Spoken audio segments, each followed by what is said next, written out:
एक बाघ और एक सियार की बहुत ही सुंदर कहानी है।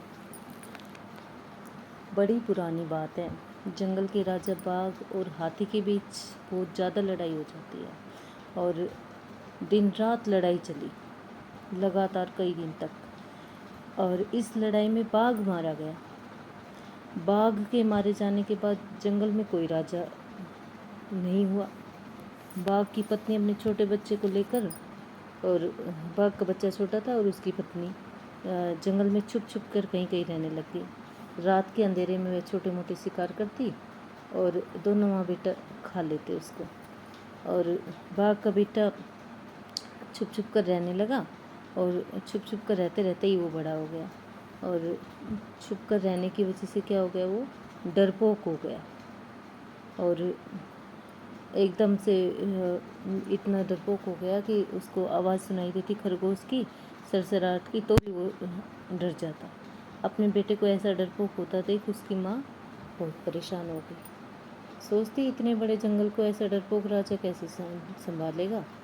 एक दिन एक उड़ियार के पास से जब माँ बेटे गुजरे तो उनको सियार के बच्चों की कौं कौं की आवाज़ सुनाई दी। बाघिन ने एक कोना पकड़ते हुए अपने बेटे से कहा, ये उड़ियार के पास देख कर आ, कहीं सियार के बच्चे तो नहीं हैं। पहले तो बाघ के बेटे में अकेले कदम बढ़ाने की हिम्मत ही नहीं हुई। फिर क्या हुआ कि दिन का उजाला और माँ का साथ देखकर पीछे पीछे देखते हुए वह उड़ियार की तरफ चला गया। उसने उड़ियार के कोने से झाँका तो उसने एक सियार के 3-4 बच्चे खेलते नजर आ गए। तभी अचानक सियार जंगल में मांस का टुकड़ा मुंह में लिए उड़ियार की तरफ आने लगा। उसकी तरफ देखते ही बाघ का बच्चा भाग खड़ा हुआ और दूर से सारा दृश्य देख रही बाघ की माँ को अपने बेटे की इस हरकत पर बड़ा गुस्सा आया। फिर क्या हुआ कि बाघ का बेटा डर के मारे अपनी माँ के पास पहुँचा और उसने बताया, वहाँ तो एक सियारिन ब्याह रखी है और उसके 3-4 बच्चे हुए हैं, लेकिन उनके साथ एक सियार भी है। माँ ने कहा, तू कैसा बाघ है रे, एक सियार से डर गया। अब जब तक तू सियार के बच्चे नहीं मार लाएगा मेरे से बात मत करना।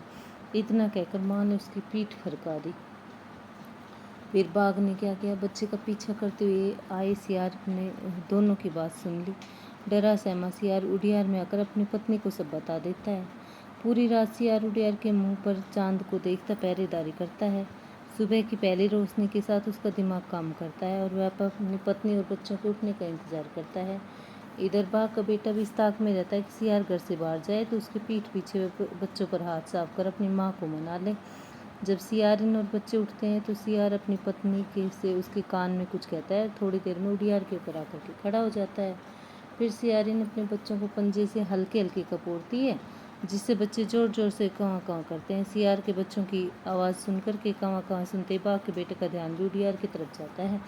वह देखता है उड़ियार के ऊपर सियार खड़ा है और जोर से पूछ रहा है, क्या हुआ, क्यों रो रहे हो बच्चे। उड़ियार के भीतर से सियारिन की आवाज़ आई थी, अरे जो बाघ कल तुमने मारा था उसका मांस बासी हो गया है, ये अब बाघ का ताज़ा मांस मांग रहे हैं। इतना सुनते ही बाघ का बेटा वहाँ से हवा हो गया। उसकी बेचारी माँ भी उसकी रक्षा के लिए उसके पीछे पीछे भागने लगी।